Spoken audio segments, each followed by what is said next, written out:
Welcome everyone, Alex Tabarrok here. Today I want to talk about corruption, but I want to do so not through the lens of theory, but through the lens of a single searing example. This example will show us how all-pervasive corruption can be in a developing economy. We'll then go on to draw a few general lessons about how corruption breeds corruption. Corruption can become a self-fulfilling prophecy or a corruption trap difficult to get out of. And we'll then talk about briefly the relationships between justice, individual rights, and development. I'm going to draw my example from Catherine Boo's excellent book, Beyond the Beautiful Forevers. Boo spent 4 years living and researching in Anawati. This is a slum in India. It's outside the Mumbai airport. The people there are squatters. There's basically just a sewage lake there. And they make their living by scavenging trash from nearby hotels and from the airport. The story centers around a Muslim family, the Husseins, and Abdul, who is the breadwinner in the family. Abdul makes his money by recycling trash, from sorting the trash which is brought in and by taking it to a recycler. And we learn about ordinary corruption, the kind I was expecting. The police will come around and sometimes take his money. Rival gangs will take his money. The police basically acting like a gang. But we begin to see how pervasive, how all-encompassing corruption is. Corruption hangs over this slum like the stink from the sewage swamp. We begin to see this when Abdul's next-door neighbor, a woman, she lights herself on fire. She's basically attempting to commit suicide. Quite a few people in the slum do this through rat poison or other means. It's not a very good life in the slum. However, she's taken to the police, and she claims to the police that the Husseins actually set her on fire. This isn't true, and there's many witnesses who were there to say that it isn't true. In fact, this woman's daughters even tell the police that no, she poured kerosene on herself. It wasn't the Husseins at all. Instead of dropping the case, however, the police officer in charge encourages the woman to change her story to say that the Husseins beat her and basically pushed her into committing suicide.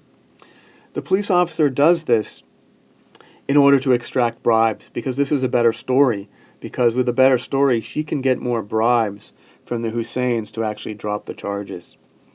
The Husseins don't pay the bribes, and the father, Abdul, and also his sister are all taken to jail.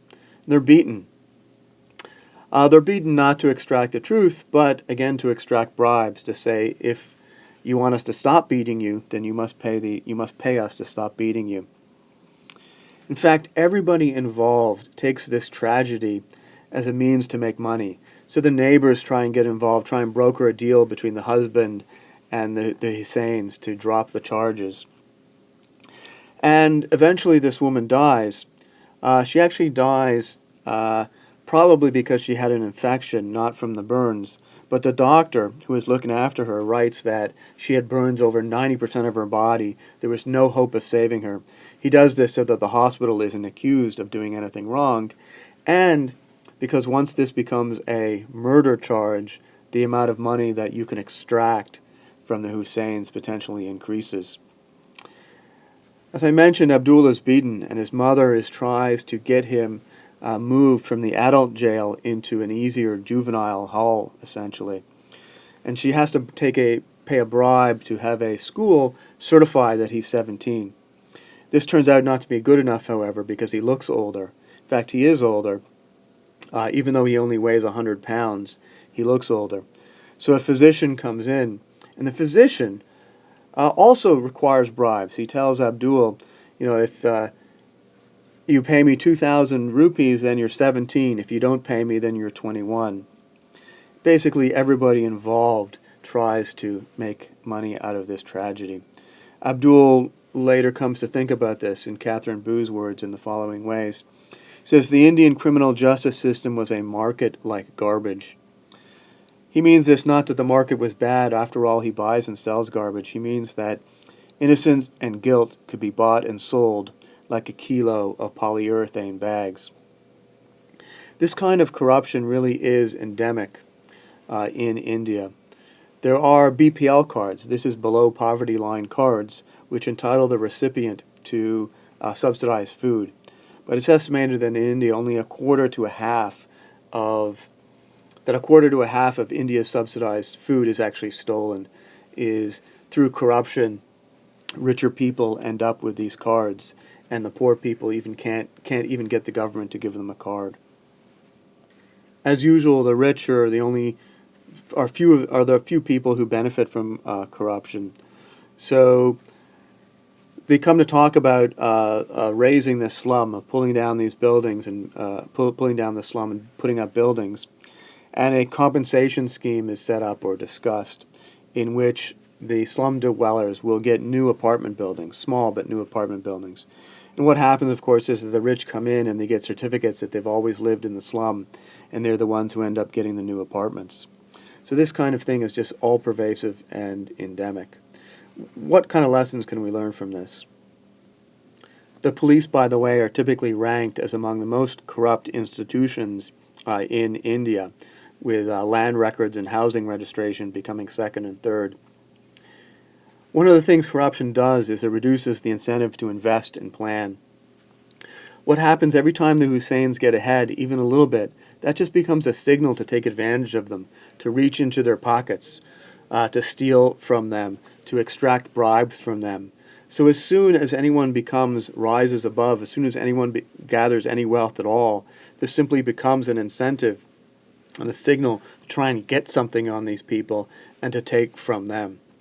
So in a situation like this, there's no incentive to invest or to think about the future or to plan or to have long-term contracts, because everything is so uncertain. Even if you succeed and you get ahead, it can be taken away at a moment's notice by these corrupt institutions. So this corruption, this tax, it breeds short-term thinking and short-term living. Corruption also pays the most when corruption is most rampant. That is, if there's not a lot of corruption, then someone who is corrupt can be caught and punished. But when it's everywhere, it's almost impossible to catch and punish people. Everyone involved is involved. It simply becomes a way of life. So this short-term thinking and this lack of investment, it becomes part of the equilibrium. And in fact, the only way the Husseins eventually get some modicum of success is actually through corruption. So the mother manages to get in on a deal where she says that she is the sort of headmistress of a series of a dozen or so schools.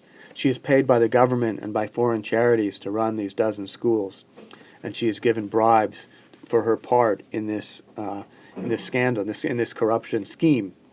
Of course, there are no schools, but that is the only way that they get ahead. So corruption gives and it takes away, and it becomes the only way to survive in a situation like this.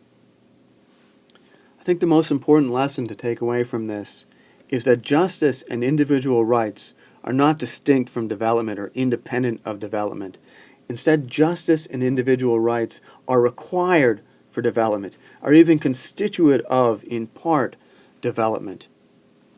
In order for a country to grow, the people need to have some security of their life, their liberty, and their property. People need to know that if they invest for the future, that it is they who will reap the gains of that investment and not others.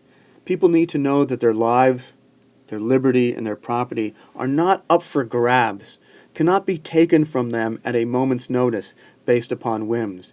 People need to know they have some security in order to invest for the future. Notice that in this view, justice is not primarily about punishing the guilty. Even more important for justice is that the innocent have a sphere in which they know they have freedom, in which they know they have liberty, in which they know they are not subject to the arbitrary takings of other people. This is why justice and development actually go hand in hand. This is why the Western economies tend to do well both on development and on civil liberties, the freedom to speak out, on property rights, and so forth. All of these other elements are constituent of and are part of what is required for development. This is why liberty, justice, and development actually walk hand in hand. Thank you.